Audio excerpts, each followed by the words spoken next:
And let me make a final point. For a while now, the main contribution of some of my friends on the other side of the aisle have made in the fight against ISIL is to criticize this administration and me for not using the phrase radical Islam. That's the key, they tell us. We can't beat ISIL unless we call them radical Islamists. What exactly would using this label accomplish? What exactly would it change? Would it make ISIL less committed to trying to kill Americans? Would it bring in more allies? Is there a military strategy that is served by this?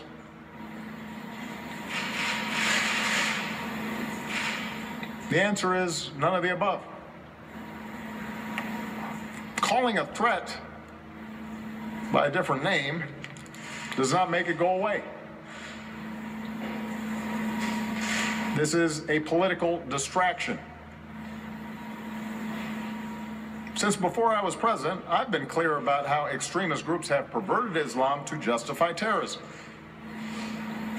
As president, I have repeatedly called on our Muslim friends and allies at home and around the world to work with us to reject this twisted interpretation of one of the world's great religions. There's not been a moment in my 7.5 years as president where we have not been able to pursue a strategy because we didn't use the label radical Islam. Not once has an advisor of mine said, man, if we really use that phrase, we're going to turn this whole thing around. Not once. So if someone seriously thinks that we don't know who we're fighting, if there's anyone out there who thinks we're confused about who our enemies are, that would come as a surprise to the thousands of terrorists who we've taken off the battlefield. If the implication is that those of us up here and the thousands of people around the country and around the world who are working to defeat ISIL aren't taking the fight seriously, that'd come as a surprise to those who've spent these last 7.5 years dismantling Al-Qaeda and the Fatah, for example, including the men and women in uniform who put their lives at risk, and the special forces that I ordered to get bin Laden and are now on the ground in Iraq and in Syria. They know full well who the enemy is. So do the intelligence and law enforcement officers who spend countless hours disrupting plots and protecting all Americans, including politicians who tweet and appear on cable news shows. They know who the nature of the enemy is.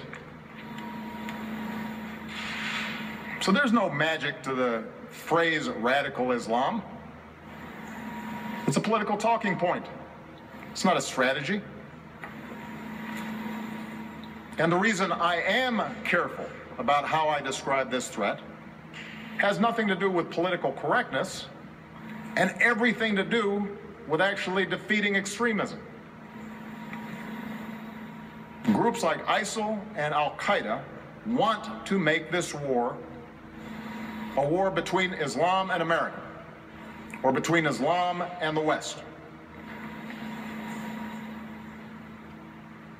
They want to claim that they are the true leaders of over 1 billion Muslims around the world who reject their crazy notions. They want us to validate them by implying that they speak for those 1 billion plus people, that they speak for Islam. That's their propaganda. That's how they recruit. And if we fall into the trap of painting all Muslims with a broad brush and imply that we are at war with an entire religion, then we are doing the terrorist work for them.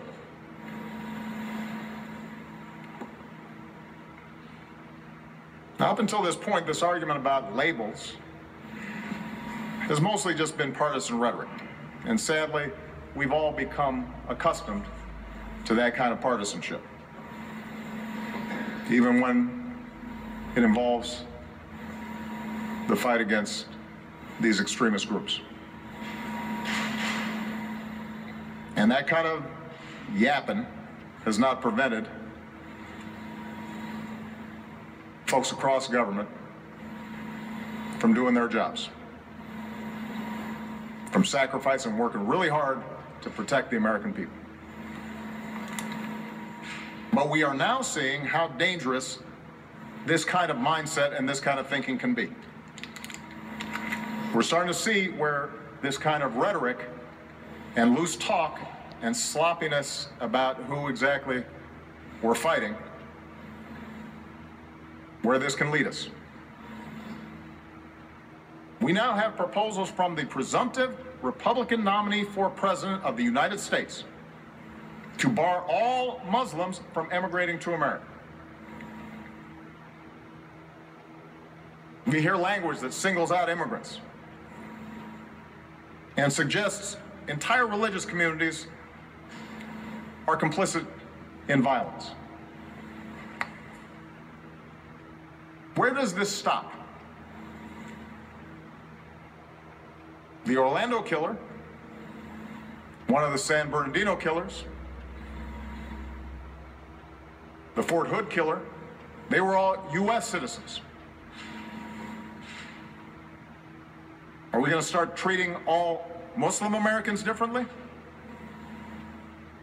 Are we going to start subjecting them to special surveillance?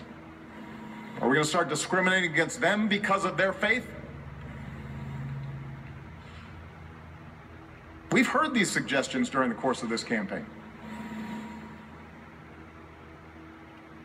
Do Republican officials actually agree with this?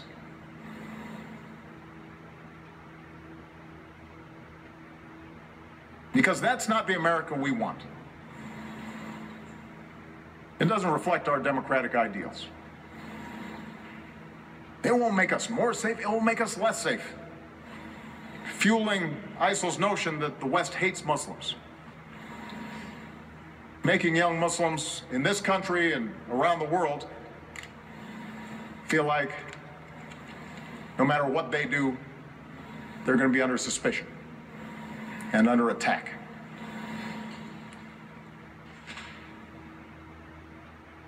It makes Muslim Americans feel like their government is betraying them.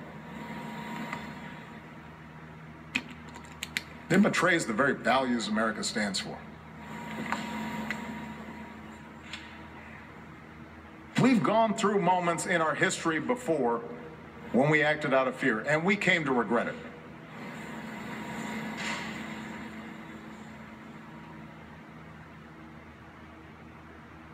We've seen our government mistreat our fellow citizens. And it has been a shameful part of our history. This is a country founded on basic freedoms, including freedom of religion. We don't have religious tests here. Our founders, our Constitution, our Bill of Rights are clear about that. And if we ever abandon those values, we would not only make it a lot easier to radicalize people here and around the world, but we would have betrayed the very things we are trying to protect.